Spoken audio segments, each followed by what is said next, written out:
కానీ మీరన్నట్టు ఒకవేళ అదే జరిగితే లోకేష్‌ని సీఎం చేయాలని వచ్చే ఎన్నికల్లో అదే జరిగితే జనసేన సైనికులు ఊరుకుంటారా? ముఖ్యంగా బీజేపీ ఊరుకుంటుందా? దీని వెనుక బీజేపీ గూడా ఉండొచ్చని అనుకోవచ్చా? అంటే ఏం చెప్తారు? బీజేపీ తెలుగుదేశం విషయంలో ఎందుకు ఇంటర్ఫియర్ అవుద్ది? జనసేన బీజేపీకి విషయంలో. ఏం కావాలంటే బీజేపీ, తెలుగుదేశం, జనసేన విడిపోవాలి. అదే సార్. విడిపోతే వీళ్ళకి ముఖ్యమంత్రి క్యాండిడేట్ లేడు. ఆ! ముఖ్యమంత్రి. సో, జనసేన ఆహ్, ఈయన పవన్ కళ్యాణ్‌ని ముఖ్యమంత్రి క్యాండిడేట్‌గా పెట్టుకొని జనాల్లోకి వెళ్ళాలని వాళ్ళ తాపత్రయం. ఎట్లాగొట్లాగో అధికారంలోకి రావాలని. ఆ పవన్‌కున్న చారిస్మాతోటి పవన్‌కున్న చారిస్మా రోజు రోజు దిగజారుతుంది. నెక్స్ట్ ఎలక్షన్స్ ఈ కూటమిలో కాకుండా జనసేన వేరే రకంగా వస్తే మళ్ళీ గత చరిత్ర 101 సీట్లకి ఒక సీట్ అనేది ఆ చరిత్ర వాడు కూడా తను గెలిచింది కేవలం కాంబినేషన్ వల్ల. ఇండివిజువల్‌గా అయితే కాదు. కాంబినేషన్ వల్ల అన్ని ఓట్లు ట్రాన్స్‌ఫర్ అయ్యాయి. తెలుగుదేశం ఓట్లు ట్రాన్స్‌ఫర్ అయినాయి. బీజేపీ ఓట్లు ట్రాన్స్‌ఫర్ అన్ని ఓట్లు ఒకళ్ళ ఓట్లు ట్రాన్స్‌ఫర్ అవ్వడంలో గెలిచాడు. అదే తప్పితే లేదా ఈయన సెన్సుతోటి పుడుస్తాడని ప్రజలేమి గెలిపించలేదనుకో. అత గెలిచాడు. గెలవగానే అది బలం అనుకుంటే ఎట్లా? అది బలం కాదు. తాత్కాలికం. అది అర్థం చేసుకోవాలి. బీజేపీకి కావాలి. బీజేపీ ఎగదోస్తారు. అందుకనే బీజేపీ కనుసన్నలో ఉండటం కోసం ఈయన సనాతనాన్ని మొదలెట్టాడు. నిన్నటిదాకా నేను క్రిస్టియన్ అయ్యా. నేను మతం పుచ్చుకున్నాను. బాప్టిజం తీసుకున్నాను. నా పిల్లలు క్రిస్టియన్స్. నాకు హిందూ మతం సంబంధం ఏంటయ్యా అని మాట్లాడినోడు. మా నాన్న దీపారాధనతో సిగరెట్ అంటించుకుంటాడు మా అనేడు. అసలు ఈ దేశంలో మత కల్లోలాలు హిందువుల వల్లే జరుగుతున్నాయి. హిందూ మత పెద్దల వల్ల జరుగుతున్నాయి వాగిన వ్యక్తి ఈయనే. ఇవాళ సడన్‌గా సనాతన అంటాడు. సనాతనం అంటే ఏంటో కూడా తెలీదు. సనాతన అని ఏదో అంటే అక్కడ సనాతన అనగానే ఆర్ఎస్ఎస్ వాళ్ళు నెత్తిన పెట్టుకుంటారేమో అని. అక్కడ కనుసరణలోకి అక్కడ బాగా ఈ బీజేపీ వాళ్ళకి ఏంది మనకెలా లేవు. ఎవడో ఒకడు ముందు మొహం పెట్టడానికి ఒకడు కావాలి. ఎవరు లేరు అదల్లో. ఈ పురంధేశ్వరి మొహాలను మిగతా మొహాలు పెడితే ఆ మొహాలు వచ్చే 10 ఓట్లు కూడా రావు. వాళ్ళ ఓట్లు కూడా రావు. జనాల్లో ఓట్లు పడే పురంధేశ్వరి అనగానే అయిపోయింది తెలుగుదేశం.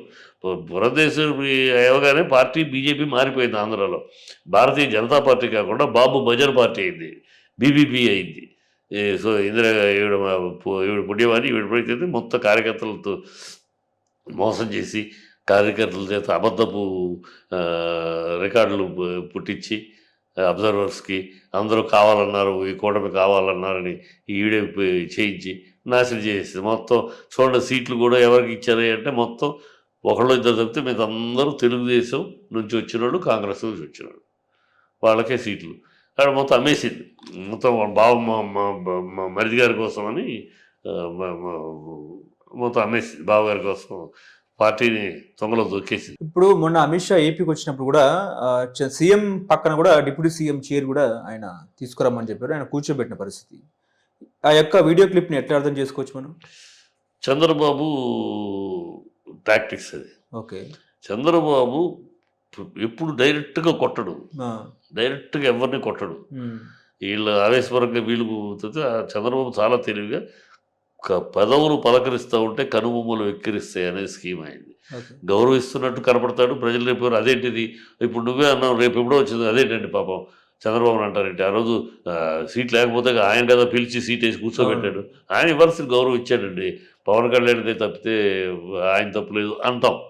అవి అనిపించుకోవడం కోసమే ఆయన చేస్తాడు.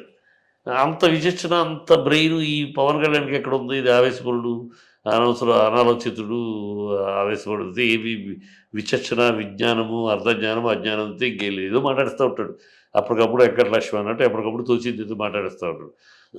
నిన్నేం మాట్లాడడం, దాని కంటిన్యూషన్ ఇది ఉందా, దానికి విరుద్ధంగా ఉందా, ఇంత విచక్షణ ఉండదు. అది ఒక రాజకీయ నాయకుడు పార్టీ అధ్యక్షుడు ఉన్నప్పుడు ఒక మాట మాట్లాడుతున్నామంటే ఈ మాట పర్యవసనాల మైండ్లో ఆలోచించుకుంటాడు. ఈ మాట నిన్నేం మాట్లాడడం, నిన్న మాట్లాడడానికి వాళ్ళ విరుద్ధంగా మాట్లాడితే ఎట్లా మనం? నిన్న మనమే కదా మాట్లాడేది కరెక్ట్ అని. మళ్ళీ వాళ్ళు మనం విరుద్ధంగా మాట్లాడితే ఎట్లా? ప్రజల్లో మనం ఏమవుతాం? ఇవన్నీ ఆలోచిస్తాడు. ఈయనకి ఏం ఆలోచన లేదు. పొద్దున్నే మాట్లాడేది సాయంకాలం ఖండిస్తాడు. సాయంకాలం మాట్లాడితే మర్నాడు పొద్దున్నే ఖండిస్తాడు. ఇప్పుడు అదే కామెడీ ఏమైపోయిందంటే ఇవాళ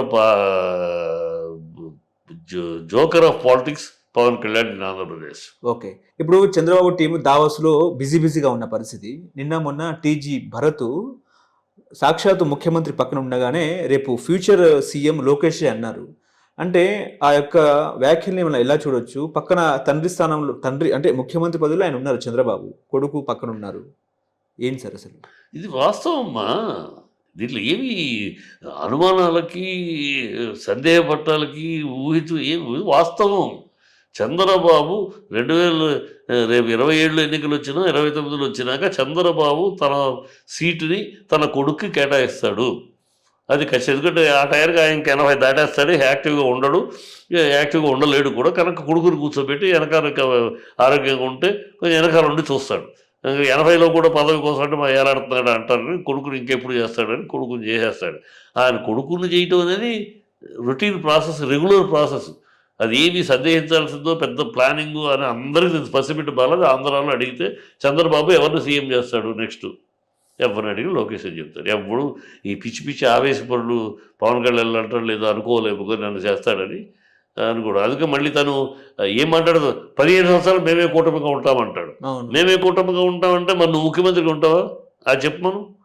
2029లో నేనే ముఖ్యమంత్రిని కూటమికి అని చెప్పు. చెప్పించు చంద్రబాబుతోటి దమ్ముంటే. ఆ మాట అడిగాడంటే అయిపోయాడు. హ్మ్. ఆ మాట అడగటం మొదలెట్టాడు పవన్ కళ్యాణ్ అంటే ఆ! టక్ టక్ టక్ తోక కట్ చేసి ఎక్కడ కూర్చోబెట్టాలి అనుకోవడం అంతే.